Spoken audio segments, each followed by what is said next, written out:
నెహెమ్యా గ్రంథం 1వ అధ్యాయం మనం ధ్యానం చేస్తున్నాం.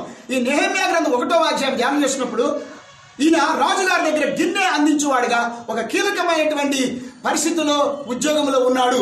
అప్పుడు యెరూషలేము నుండి మరి ఆయన యొక్క సహోదరుడు హనాని అలాగనే కొంతమంది తప్పించుకున్నటువంటి యూదులు ఆ షూషను కోటలో ఉన్నటువంటి నెహెమ్యా దగ్గరికి వస్తారు.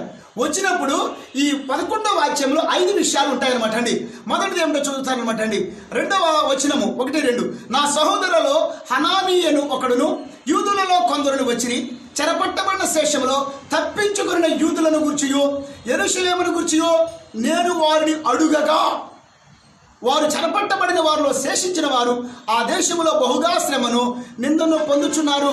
మరి యెరూషలేము యొక్క ప్రాకారము పడద్రోయబడినది, దాని గుమ్మములను అగ్ని చేత కాల్చబడినవని నాతో చెప్పి. ప్రియబిడ్డలారా, ఇక్కడ గమనించండి, 5 మాటలు మీ దృష్టికి నేను తీసుకొస్తాను. యెరూషలేము నుండి ఆ చెరపట్టబడిన వారిలో శేషించిన వారు, తప్పించుకుని పారిపోయి వచ్చిన వారు కోటలో ఉన్నటువంటి నెహెమ్యా దగ్గరికి వస్తారు. నెహెమ్యా దగ్గరికి వచ్చినప్పుడు నెహెమ్యా అడుగుతాడు, అక్కడ మన ప్రజలు ఎలాగున్నారు, యెరూషలేము పరిస్థితులు ఎలాగున్నాయి అని అడిగితే వారు ఏం చెప్తారు? అయ్యా, శేషించినటువంటి వారు మిగిలిన వాళ్ళు ఉన్నారు, ప్రాణాలతో ఉన్న వాళ్ళు ఉన్నారే, వాళ్ళు బహుగా శ్రమలు నిందలు పొందుతున్నారయ్యా, యెరూషలేము ప్రాకారాలు కూలిపోయి ఉన్నాయ్యా, అంతేకాదు గుమ్మాలు కాల్చబడి ఉన్నాయ్యా, వాతావరణం శ్మశానంలాగా ఉంది, చాలా బాధాకరంగా ఉంది అని వారికి నెహెమ్యాకు చెప్పినట్లుగా మనం చూడవచ్చు. గమనించండి, అతడు ఏదైనా ఒక కార్యం మనం చేయాలంటే, ఏదైనా ఒక విషయంలో ప్రార్థన చేయాలంటే ముందు మనకు కావాల్సిన ఇన్ఫర్మేషన్. అతడు సమాచారాన్ని సేకరిస్తున్నాడు. ఎవరు? నెహెమ్యా. అందువలన సమాచారాన్ని మనం సేకరించే వాళ్ళని ఉండాలి. సమాచారం ఎప్పుడు సేకరిస్తాం మనము? ప్రియబిడ్డలారా, ఆ మన ప్రజల పట్ల మనకి బాధ్యత ఉన్నప్పుడు, ప్రేమ ఉన్నప్పుడు, భారం ఉన్నప్పుడు, గుండెల్లో మంట మండుచున్నప్పుడు, నా దేశం ఏమైపోతుంది, నా ప్రజలు ఏమైపోతున్నారు, నా సంఘం ఎలాగుంది, నా సంఘంలో వాళ్ళు ఎలాగున్నారు, నా తోటి సమాజంలో వాళ్ళు ఎలాగున్నారు అని మనము ఆలోచన చేయగలుగుతాం. ఆలోచన నీకున్నప్పుడు ఇన్ఫర్మేషన్ కోసం నువ్వు ప్రయత్నం చేస్తావు. ప్రభునందు ప్రియమైన దేవుని బిడ్డలారా, ఇన్ఫర్మేషన్, హిస్ కలెక్టింగ్ ఇన్ఫర్మేషన్. ఆయన ఏం చేస్తున్నాడు? సమాచారాన్ని సేకరిస్తున్నాడు. నెహెమ్యా ఆ ప్రజల నుంచి ఆ సమాచారం అందింది. తనకి ఏమని అందిందో తెలుసా? చాలా బ్యాడ్ న్యూస్. బాగాలేదు, పరిస్థితులు ఏం బాగాలేదు. ఈ రోజు కూడా ప్రియబిడ్డలుగా ఎటు చూసినా మనకి ఏమి సమాచారము? కరోనా గురించిన సమాచారము, మరణాల గురించిన సమాచారము, చర్చిలు మూతపడిన సమాచారము, ప్రజలందరూ అనేక మంది అనేక కష్టాలు అనుభవిస్తున్నటువంటి సమాచారము, శాంతి లేక, సమాధానం లేక, అకాల మరణాల చేత ఉన్నారు. యెరూషలేము ప్రాకారాలు అంటే యెరూషలేము గోడలు కూల్చబడిపోయినాయి. మీకు సంగతి చెప్తాను. పూర్వము రాజుల కాలంలో ఆ రాజధాని పట్టణము చుట్టూ ఆ పట్టణాలు సేఫ్గా ఉండాలంటే, సురక్షితంగా ఉండాలంటే, శత్రువు వారి నుంచి వాళ్ళు కాపాడబడాలంటే ఆ పట్టణము చుట్టూ ప్రాకారాలు నిర్మించేవాళ్ళు. యెరూషలేము చుట్టూ ప్రాకారాలు ఉన్నట్లుగా, యెరికో పట్టణము చుట్టూ ప్రాకారములు ఉన్నట్లుగా మనం చూడవచ్చు. మరి మనందరం కూడా బాగా మన ప్రపంచాన్ని బాధిస్తున్న చైనా వాడి కూడా చుట్టూతో పెద్ద ప్రాకారాలు, China great wall of China అంటాం. అంటే ఆ రోజుల్లో ఆ పట్టణాలను శత్రువుల నుంచి రక్షించుకోవడం కొరకే ఎత్తైనటువంటి కోటగోడలు నిర్మించుకునేవాళ్ళు. ఆ ప్రాకారాలు కనుక కూల్చబడితే శత్రువు ప్రవేశించడం చాలా తేలికైపోతుంది. క్షేమం ఉండదు, కాపుదల ఉండదు, భద్రత ఉండదు. ఆ ప్రాకారాలు కూల్చబడినప్పుడు అంటే శత్రువు ఎటువైపు నుంచైనా ఏ క్షణంలో దాడి చేయొచ్చు, నాశనం చేయొచ్చు. అంటే కాపుదల లేని పట్టణం అయిపోయింది యెరూషలేము. ప్రాకారాలు కూల్చబడ్డాయి అన్న సంగతి తెలిసింది. ప్రియబిడ్డలారా, ఈ రోజుల్లో కూడా క్షేమం ఉండేటలా బయటికి వెళ్ళేవాడు లోనికి వస్తాడు లేనటువంటి క్షేమము లేని, కాపుదల లేని వాతావరణంలో మనం జీవిస్తున్నాము. అతడు మాట్లాడతాడు, అయ్యా పరిస్థితులు బాగాలేదు అని చెప్పినప్పుడు సమాచారాన్ని సేకరిస్తాడు, ఇన్ఫర్మేషన్ కలెక్ట్ చేస్తాడు. నీకు దగ్గర కావాల్సిన ఇన్ఫర్మేషన్ అనమాట అండి. ప్రభునందు చాలాసార్లు మనం ఏం చేస్తామంటే వ్యర్థమైన ఇన్ఫర్మేషన్ అంతా కలెక్ట్ చేస్తాం. గాసిప్స్, రూమర్స్, వ్యర్థమైనవి, ఇవన్నీ కూడా మనం సేకరించేటువంటి వాళ్ళంగా ఉంటాం అనమాట అండి. ప్రభునందు ప్రియమైన దేవుని బిడ్డగా దేవుని యొక్క ప్రజల యొక్క సమాచారం మనం తెలుసుకోవాలి. కొంతమంది ఇప్పుడు సమాచారం తెలుసుకోవడం కొరకు సమాచార సేకరణ అనేది సులభతరం అయిపోయింది. కానీ ఏమి సమాచారం మనం సేకరిస్తున్నాము, ఏ సమాచారం విషయమై మనకు కన్సర్న్ కలిగి ఉన్నామన్న విషయం గురించి మనం ఆలోచన చేసుకోవాలి. ప్రభువునందు ప్రియమైన దేవుని బిడ్డరా, అతడు తన ప్రజల గురించి, యెరూషలేము స్థితి గురించి, పడబోయబడిన మందిరము గురించి, తన ప్రజల కష్టాల గురించి సమాచారాన్ని సేకరిస్తున్నాడు. ప్రియబిడ్డలారా, నువ్వు సేకరించే సమాచారాన్ని బట్టి నీ ప్రార్థనా జీవితము, నీ అవగాహన శక్తి ఆధారపడి ఉంటుందన్న విషయం గుర్తుపెట్టుకోండి. అప్పుడు వెంటనే ఏం చేస్తున్నాడో తెలుసా? 4వ వచనం, సమాచారం విన్నప్పుడు అతని యొక్క రియాక్షన్ ఏంటో చూడు, రెస్పాన్స్ ఎట్లనగా ఈ మాటలు వినినప్పుడు 4వ వచనం, నేను కూర్చుండి ఏడ్చి కొన్ని దినములు దుఃఖముతో ఉపవాసం ఉండి ఆకాశమందలి దేవుని ఎదుట విజ్ఞాపన చేసి తిని. ప్రియబిడ్డలారా, ఈ మాటలు వినినప్పుడు ఏమయ్యాడో తెలుసా? దుఃఖముతో కూలబడిపోయాడు. దుఃఖముతో కూర్చుండి. కొంతమంది బైబిల్ వ్యాఖ్యాతలు ఇంచుమించుగా 40 రోజులు ఆయన ఉపవాసం ఉండి నేను ఆకాశమందలి దేవుని ఎదుట విజ్ఞాపన ప్రార్థన చేసి తిని. విజ్ఞాపన అనేది చాలా అవసరం. దాన్ని ఇంటర్సెషన్ అంటారు, ఇంటర్సెసరీ ప్రేయర్. ఇంటర్సెషన్ విజ్ఞాపన ప్రార్థన చేయటము. Information, intercession. విజ్ఞాపన ప్రార్థన చేస్తున్నాడు, విన్నాడు. కొంతమంది అంటారు ఈ చెవితో విని ఆ చెవితో వదిలేయటం కాదు, విన్నప్పుడు ఏంటి నీ స్పందన? చాలాసార్లు మన జీవితంలో దైవజనుడు చెప్పే మాటలు వింటాం, సమాచారం వింటాం. ఎక్కువగా చాలా మంది ఏం చేస్తారు తెలుసా? సమాచారాన్ని సేకరించడానికి ప్రయత్నం చేస్తారు. ఎందుకు తెలుసా? ఆ సమాచారాన్ని 10 మందికి చేరేయడానికి. దరిద్రపు అలవాటు అది.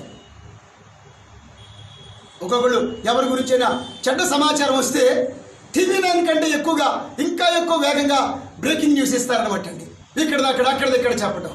నువ్వు సేకరించిన సమాచారం గురించి, తాను సేకరించిన సమాచారం గురించి ఆ పరిస్థితులు మార్చగల దేవుడు, వారి దుఃఖమును సంతోషంగా మార్చగల దేవుడు. ఇలాంటి పరిస్థితుల్లో ఒకే ఒక ఆధారం దేవుడిని ఆశ్రయించడం, దేవుడు ఎదుట కొన్ని దినములు ఉపవాసం ప్రార్థన చేసి విజ్ఞాపన చేయటం. అవును, విజ్ఞాపన ప్రార్థన చేస్తున్నాడు. ఇంటర్సెషన్, విజ్ఞాపన ప్రార్థన చేసేవాడిగా ఉంటున్నాడు. ప్రియబిడ్డలారా, మన జీవితంలో కూడా అందుకనే తిమోతి రాసిన మొదటి పత్రిక, మరి మనం చూస్తే కనుక తిమోతి రాసినటువంటి మొదటి పత్రిక 2వ అధ్యాయము 1 నుంచి 2 వచనాల్లో కూడా ఈ విధంగా రాయబడి ఉంది. ఏమంటాడంటే, మనము సంపూర్ణ భక్తియు మాన్యతయు కలిగి నెమ్మదిగాను సుఖముగాను బ్రతుకు నిమిత్తము అన్నిటికంటే ముఖ్యం ఏది ముఖ్యం? అన్నిటికంటే ముఖ్యమైనది ఏంటి? మనుషులందరి కొరకు, రాజుల కొరకు, అధికారులందరి కొరకు విజ్ఞాపనములను, ప్రార్థనలను, యాచనలను, కృతజ్ఞతాస్తుతులను చేయవలనని హెచ్చరించుచున్నాను. ఇది మంచిది, మన రక్షకుడు దేవుని దృష్టికి అనుకూలమై ఉన్నది. ఇది మంచిది, దేవుని దృష్టికి అనుకూలమైనది ఏంటో తెలుసా? మనుషులందరి కొరకు, రాజుల కొరకు, అధికారుల కొరకు. ప్రియబిడ్డలారా, విజ్ఞాపనలు మనం చేయవలసిన వాళ్ళంగా ఉన్నాము. సంఘం అనేది విజ్ఞాపన ప్రార్థన చేసే సంఘముగా ఉండాలి. అవును, ఆనాడు అపోస్తుల కాలంలో పేతురు చెరలో ఉన్నప్పుడు సంఘము అత్యాశక్తితో ప్రార్థన చేసినప్పుడు దేవుడు తన దూతను పంపించి చెరలో ఉన్న పేతురుని విడిపించిన వాడిగా ఉన్నాడు. ప్రభునందు ప్రియమైన దేవుని బిడ్డలారా, మనము కూడా విజ్ఞాపన కర్తలుగా ఉందాం. నేను ఎక్కువగా ఈ కోవిడ్ టైంలో, ఈ లాక్డౌన్ టైంలో ఇదే మాట మీతో చెప్తున్నాను. మా వంతులో ప్రభువుకి మహిమకరంగా చెప్తున్నాము. మేము మా కుటుంబము ఈ కోవిడ్ టైంలో విజ్ఞాపన ప్రార్థనలో మా జీవితాలను మేము సమర్పించుకుని మేము ఎంతో విజ్ఞాపన ప్రార్థన చేస్తున్నామని తెలియడానికి మిమ్మల్ని ప్రోత్సహిస్తూ చెప్తూ ఉన్నాను. మీరు కూడా విజ్ఞాపన కర్తలై ఉండాలి. ఇన్ఫర్మేషన్ రాగానే మనము ప్రభు ఎదుట కూర్చుని ప్రార్థించే వాళ్ళు ఉండాలి. ఇంటర్సెషన్ విజ్ఞాపన ప్రార్థన చేసేవాడు ఉన్నారు. ఆ తరువాత ప్రియబిడ్డలారా, 6వ వచనం ఏమందంటే, 6వ వచనము, నీ చెవియొగ్గి నీ నేత్రములు తెరిచి నీ సన్నిధిని దివారాత్రులు దాసులు ఇశ్రాయేలు పక్షముగా నేను చేయు ప్రార్థన అంగీకరించుము.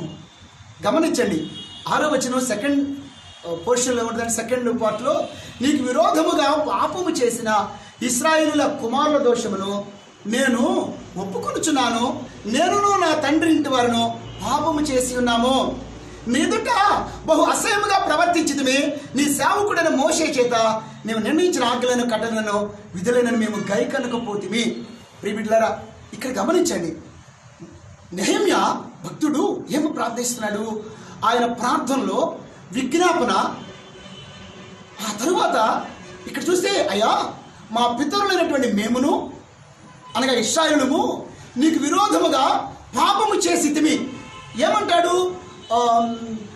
నేనును నా తండ్రి ఇంటి వారును పాపము చేసి ఉన్నాము, నీకు విరుద్ధంగా ప్రవర్తించాం, మీ ఎదుట బహు అసహ్యంగా ప్రవర్తించాం. కన్ఫెషన్. కన్ఫెషన్ మూడో పాయింట్, మూడో విషయం కన్ఫెషన్, ఒప్పుకోవటం. చాలాసార్లు అక్కడ గమనించండి, వాళ్ళు పాపం చేశారు, వాడు పాపి, వాడు చెడిపోయినాడు, వాళ్ళ వల్ల ఇలాగ వచ్చిందని అంటలా. ఏమంటున్నాడు తెలుసా? అయ్యా నేనును నా తండ్రి ఇంటి వారు పాపము చేసితిమి, నేను పాపము చేసితిని అని ఒప్పుకుంటున్నాడు. అంటే తన పితరుల పాపాన్ని తన పాపంగా భావించి ఒప్పుకుంటున్నాడు. చాలాసార్లు భర్తల పాపాన్ని భార్యలు మా ఆయన చెడ్డోడండి, మా ఆయన ఇలాంటి వాడండి అని చెప్పని ఎప్పుడు మనం ఎదుటివాడిని బ్లేమ్ చేసే వాళ్ళంగా ఉంటాము. సమస్యకు కారణాలు ఎదుటివాడి మీదకి నెట్టివేసే వాళ్ళంగా మనం ఉంటాము. ఒక సరళమైన విషయం చెప్తాను. ఈ మధ్య ఒక ఆయన ప్రార్థనకు వచ్చేటువంటి ఆయన మరలా చాటుమాటుగా ఆయన బీడీలు సిగరెట్లు తాగుతూ ఉన్నాడు. ఆయన నేను చాలాసార్లు చెప్పాను, సహోదరుడా మారు మనసు పొందిన తర్వాత నువ్వు ప్రార్థనకు వస్తున్నప్పుడు ఈ చాటుమాటు వ్యవహారాలు ఉండకూడదు. నన్ను చూసినప్పుడేమో ఎక్కడో అడవుడిగా దాక్కుంటూ చేస్తున్నాడు, ఇట్లాంటివి ఉండకూడదు, నువ్వు ఎందుకు ఈ స్మోక్ చేస్తున్నావు, మద్యపానం ఎందుకు తాగుతున్నావు అని చెప్పి అన్నాను. అలా చెప్పనిచ్చి నాకు ఆయన ఏమంటున్నాడు తెలుసా? దీని అంతటి కారణం మీరేనండి అంటున్నాడు.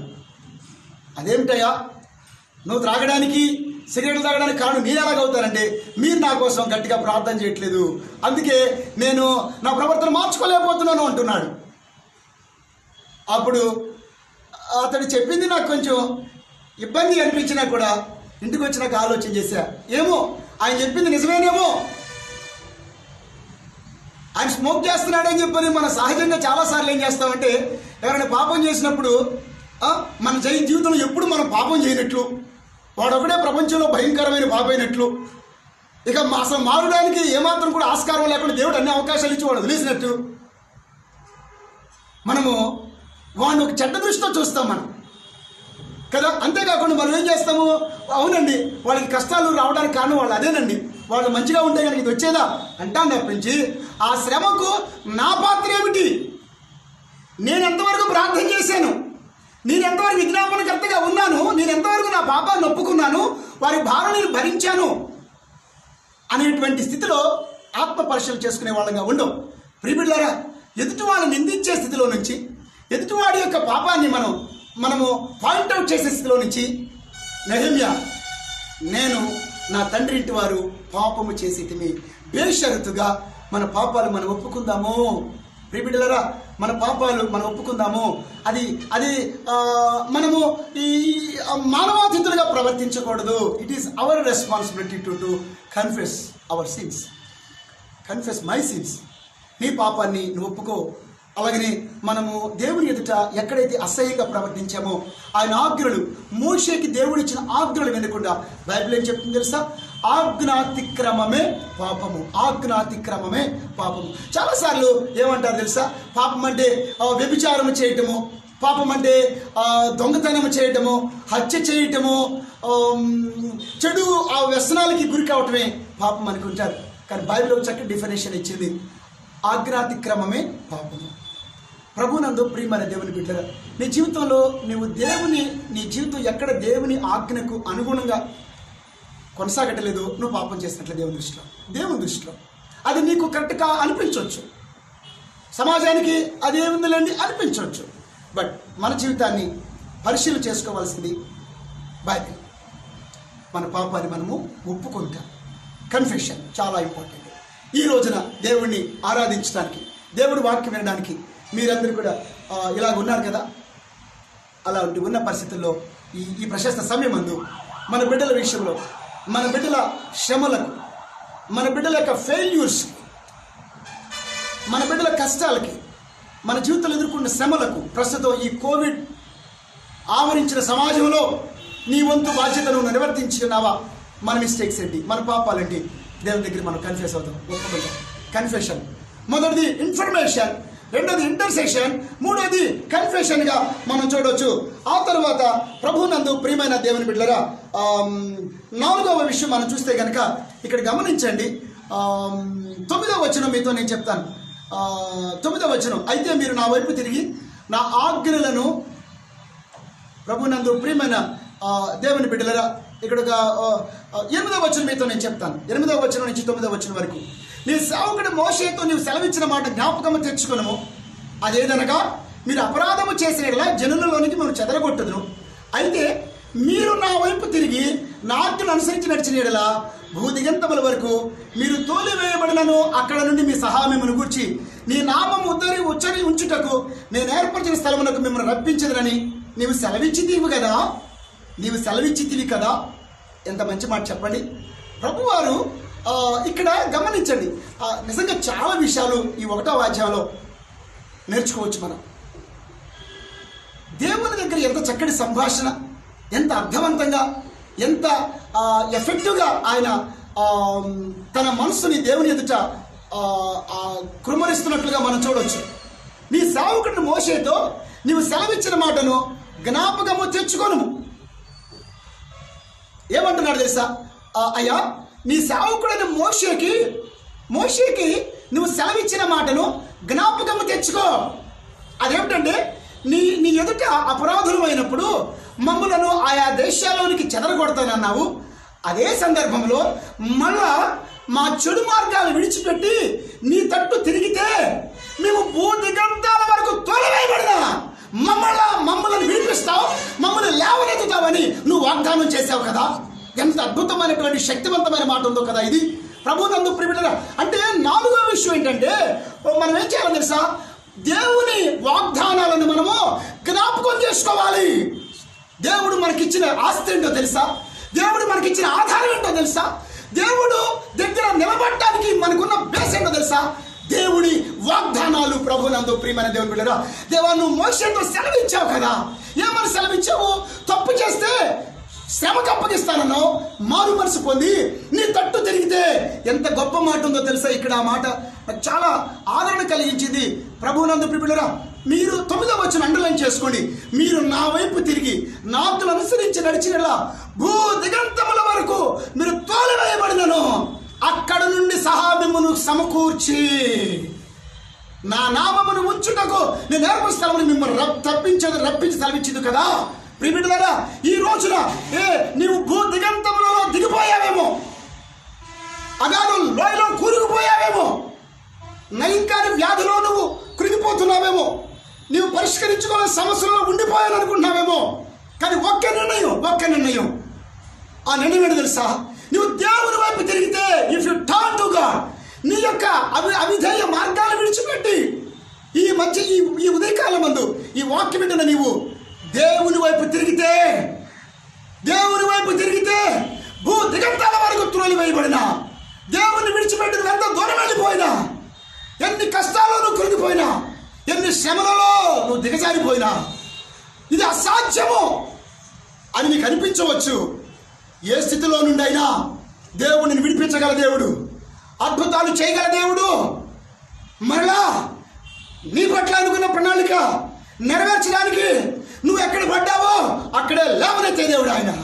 ఎక్కడ నిందించబడ్డావో అక్కడే ఘనపరిచే దేవుడు ఆయన. ఎక్కడ పాపిగా చిత్రించబడి పాపిగా చెడిపోయి దేవునికి విరుద్ధమైన జీవితం జీవించావో అక్కడే నీ పాపాలు విషయమైన మారు మనసు పొంది ఆయన తట్టు తిరిగిన యెడల నీ ప్రతి పాపమును క్షమించి నిన్ను మళ్ళా అదే ప్రజల మధ్యలో ఘనపరిచే దేవుడు ఆయన. ప్రభునందు ప్రియమైన దేవుని బిడ్డరా, కాబట్టి వాగ్దానాలు మనం క్లెయిమ్ చేసుకుందాం. ఎందుకో తెలుసా? మన దేవుడికి హెబ్రీ పత్రికలో ఒక మంచి మాట వ్రాయబడి ఉంది. 10:23లో ఏమని తెలుసా? వాగ్దానము చేసిన దేవుడు నమ్మదగిన వాడు. ధైర్యం తెచ్చుకోండి. వాగ్దానం చేసిన దేవుడు నమ్మదగిన వాడు. అబ్రహాము 25 సంవత్సరాల పాటు ప్రతికూల పరిస్థితుల్లో తన తండ్రి కావడానికి, ఆయన భార్య గర్భం ధరించడానికి భౌతిక పరిస్థితులు ఏమాత్రం అనుకూలం కాకపోయినా ఆయన ప్రయాణం సాగించాడంటే, విశ్వాసంలో నిలబడి ఉన్నాడంటే కారణం వాగ్దానాన్ని విశ్వసించడమే. వాగ్దానం చేసిన దేవుడు నమ్మదగిన వాడని నిశ్చల స్థితిలో ఉండి విశ్వాసాన్ని కాపాడుకున్నాడు. ప్రియబిడ్డలారా, వాగ్దానాన్ని క్లెయిమ్ చేద్దాం. Claiming the promises of God. వాగ్దానాలు క్లెయిమ్ చేసుకుందాం మనము. అందుకనే 2 కొరింథీ పత్రిక 1:20లో ఒక చక్కటి మాట వ్రాయబడింది. 2 కొరింథీ పత్రిక 1:20లో ఒక చక్కటి మాట వ్రాయబడింది. చూద్దామా? 2 కొరింథీలు రాసిన 2వ పత్రిక 1వ అధ్యాయము 20వ వచనంలో, దేవుని వాగ్దానములు ఎన్ని అయినను అన్నియు క్రీస్తునందు అవునన్నట్లుగానే ఉన్నవి గనుక మన ద్వారా దేవునికి మహిమ కలుగుటకై అవి ఆయన వల్ల నిశ్చయములై ఉన్నవి. తెచ్చుకోండి, దేవుడు ఎన్నో వాగ్దానాలు మన పట్ల కలిగి ఉన్నాడు. అయితే నీ సొంత మార్గాల్ని, నీ స్వబుద్ధిని, నీ పాప స్థితిని, దేవునికి విరుద్ధంగా జీవించిన ఆ జీవిత విధానాన్ని విడిచిపెట్టి ఆయన వాక్యం వైపు, యేసు క్రీస్తు వైపు తిరిగి నువ్వు పాపక్షమాపణ పొంది ఆ వాగ్దానాల్ని నువ్వు క్లెయిమ్ చేసుకోవడానికి కనుక ప్రార్థన చేస్తే వాగ్దానాలు దేవుడు ఖచ్చితంగా నెరవేరుస్తాడు. మాట తప్పేటువంటి దేవుడు కాదు ఆయన. శాశ్వతమైన ప్రేమతో నేను ప్రేమిస్తున్నాను, విడువక నేను కృప చూపుతున్నాను వాగ్దానం చేసిన దేవుడు ఆయన. భూదిగంతల వరకు త్రోలివేయబడినా, ఏ స్థితిలో నీవు కృంగిపోయినా, అగాధ లోయలోకి వెళ్ళిపోయినా, జీరోలో నుంచే శూన్యంలో భూమిని వేలాడదీసిన దేవుడు. నీ జీవితం శూన్యముగా ఉందేమో, నీ జీవితము నిస్సొత్తువైపోయి నిరాశాజనకంగా ఉందేమో, అక్కడి నుంచి కూడా దేవుడు నిన్ను లేవనెత్తగల దేవుడు ఆయన. హల్లెలూయా. గొప్ప దేవుడు మనకు కలిగినాం. Let us claim the promises of God. Let us remember his promises. ప్రియమిత్రులారా, దేవుడిచ్చిన ఆస్తి గొప్ప వాగ్దానాలు అవే మనల్ని నడిపిస్తున్నాయి. ఏ స్థితికైనా ఆయన వాగ్దానాలు, ఆయన వాక్యం మనకు సరిపోతుంది. దాన్ని తెచ్చుకోండి. 4వ విషయం, 5వ విషయం మీతో చెప్తాను. ఇన్ఫర్మేషన్, సమాచారం సేకరించాడు. ఇంటర్సెషన్, విజ్ఞాపన ప్రార్థనా పరుడిగా ఉన్నాడు. తన ప్రజల గురించి, కట్టబడే ప్రాకారాల గురించి, కట్టబడాలని ప్రాకారాల గురించి. ఆ తర్వాత కన్ఫెషన్, పాపాలు ఒప్పుకున్నాడు. 4వది వాగ్దానాలను జ్ఞాపకం చేసుకుంటున్నాడు. అలాగే ప్రియమిత్రులారా, ఈ 5వ విషయం చాలా ప్రాముఖ్యమైనది. అదేమిటో తెలుసా? దేవుణ్ణి ప్రైజింగ్ ఆఫ్ గాడ్స్ గుడ్నెస్, లేకపోతే వర్షిప్పింగ్ గాడ్. దేవుణ్ణి ఆరాధిస్తున్నాడు. ఎలా ఆరాధిస్తున్నాడు?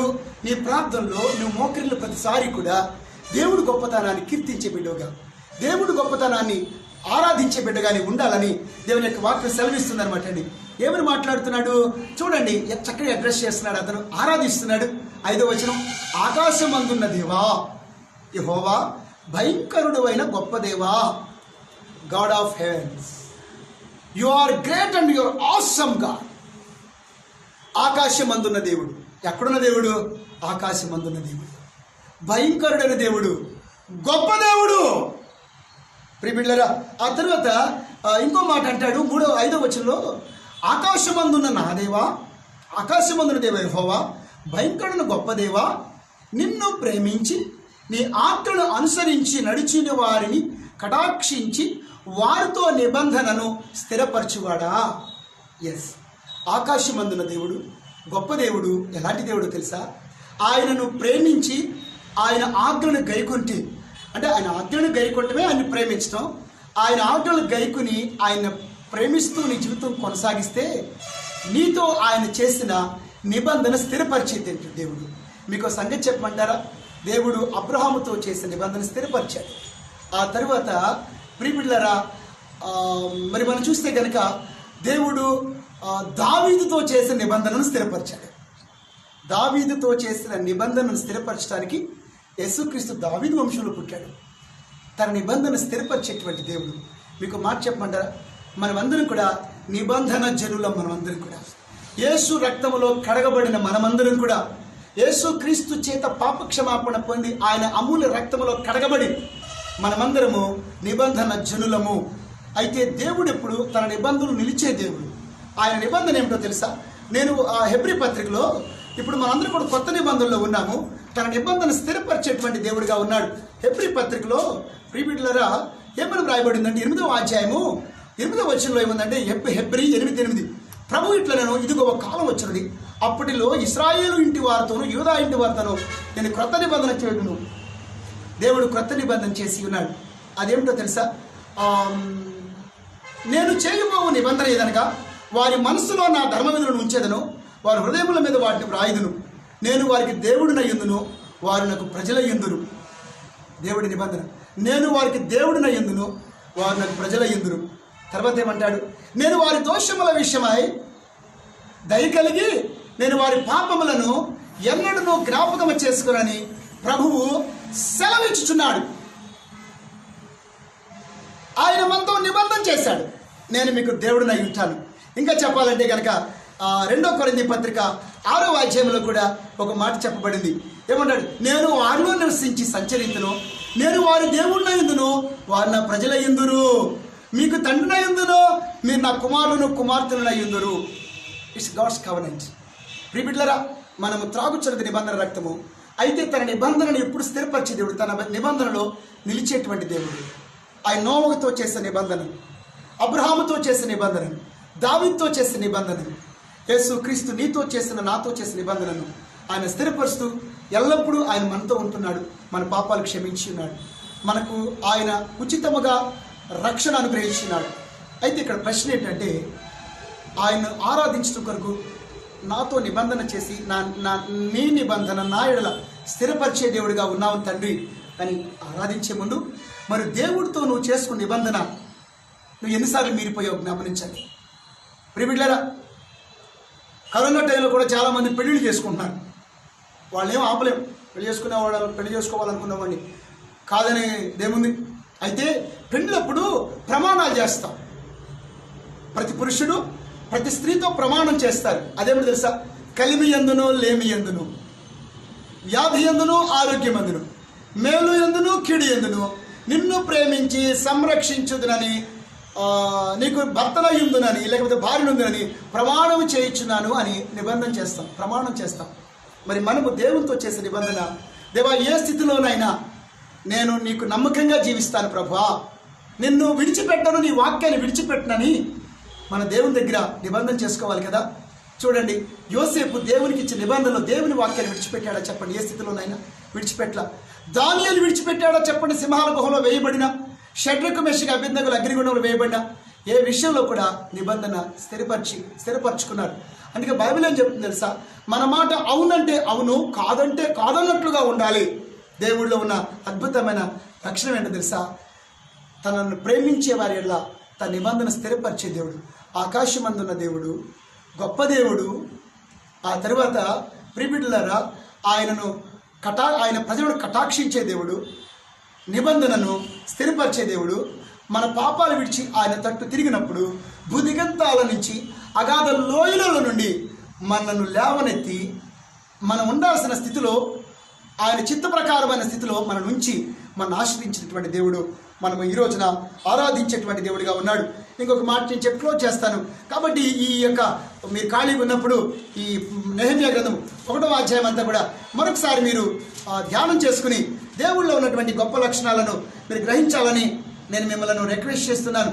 ఆ తర్వాత 10వ వచనం, సిద్ధంగా నీవు నీ మహాప్రభావమును చూపి నీ బాహుబలము చేత విడిపించిన నీ దాసులకు నీ జనులు వీరే. అక్కడ ఇశ్రాయేలును దేవుడు ఎలా విడిపించాడో అది జ్ఞాపకం చేసుకుని దేవుని స్తుతిస్తున్నాడు.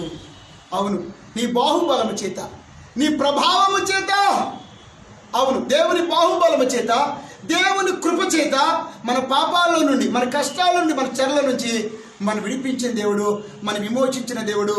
దేవా, నన్ను విమోచించిన దేవుడు నాయన, నా ఎందుకు కటాక్షించి చూపిన దేవుడు తండ్రి, నిబంధన స్థిరపరిచిన దేవుడు నాయన, ఆకాశమందున్న ప్రేమగల దేవుడు తండ్రి అని మనము ఆయన్ని ఆరాధించే వాళ్ళంగా ఉండాలి.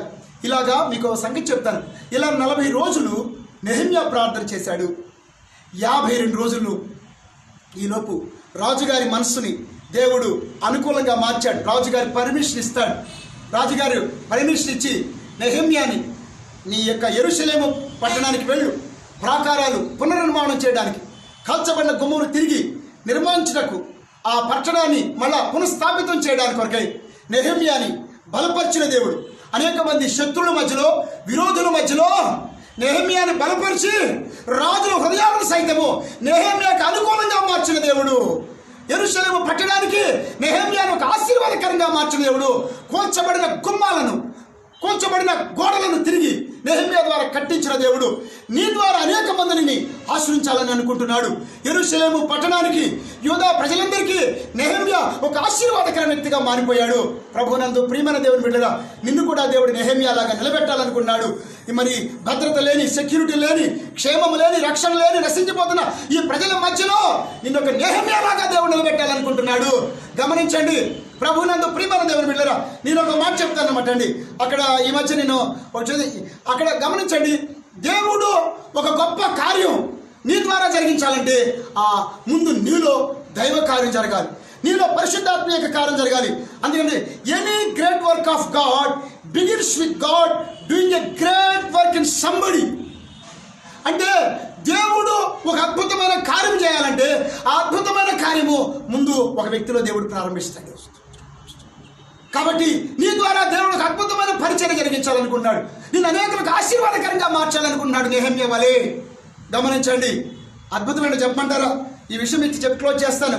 అదేమిటంటే ఆయన వెళ్ళాడు ఆ కార్యము నిమిత్తమై. వెళ్ళిన తర్వాత ప్రభునందు ప్రియమైనటువంటి దేవుని బిడ్డలారా, ఏమైందో తెలుసా? అక్కడికి వెళ్ళిన తర్వాత ఆయన 40 రోజులు ఈ పని చేశాడు. 40 రోజులు దేవుణ్ణి ప్రార్థించాడు. 40 రోజులు దేవుని సన్నిధిలో ఆయన మొరపెట్టుకున్నాడు. 52 రోజుల్లో యెరూషలేము ప్రాకార నిర్మాణం జరిగిపోయింది. నాకు ఆశ్చర్యమైన సంగతి చెప్పమంటారా? 52 రోజుల ప్రాజెక్టు గురించి 40 రోజులు ప్రార్థన చేశాడండి ఈయన.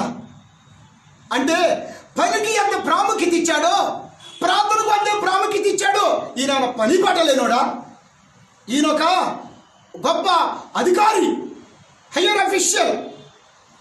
ఎన్నో ప్రోటోకాల్స్ మధ్యలో ఎన్నో మరి ఆయన యొక్క ఉద్యోగ బాధ్యత నిర్వర్తించాల్సిన ప్రతికూల వాతావరణంలో ప్రార్థనకు ప్రాధాన్యత ఇచ్చాడు.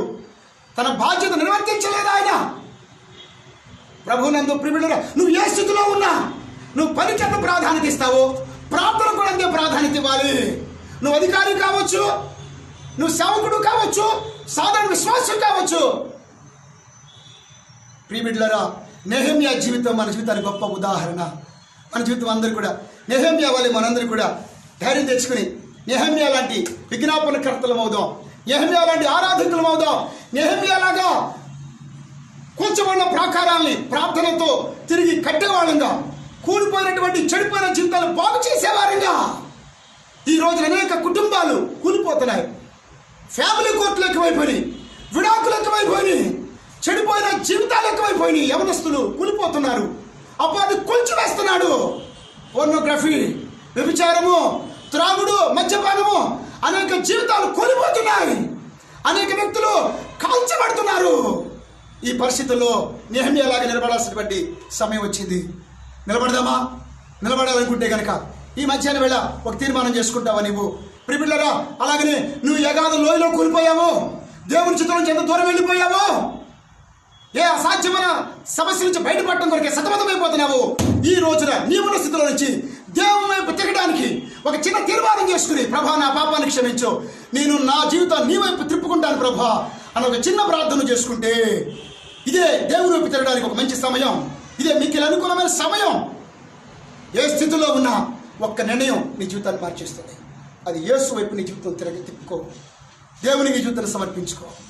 మా ప్రియమైన పరలోకపు తండ్రి, పరిశుద్ధుడైన దేవా, మీకు వందనాలు చెల్లిస్తున్నాను. నెహెమ్యా జీవితం ద్వారా మాకిచ్చిన సందేశాన్ని బట్టి వందనాలు. ఈ వాక్యం విన్న ప్రతి బిడ్డను దర్శించండి, సంఘాన్ని ఉజ్జీవింప చేయండి. ఈ యెరూషలేము లాంటి యెరూషలేములో ఆనాడు నెహెమ్యా కాలంలో ఉన్న పరిస్థితి ఈరోజు సమాజం అంతా ఉంది.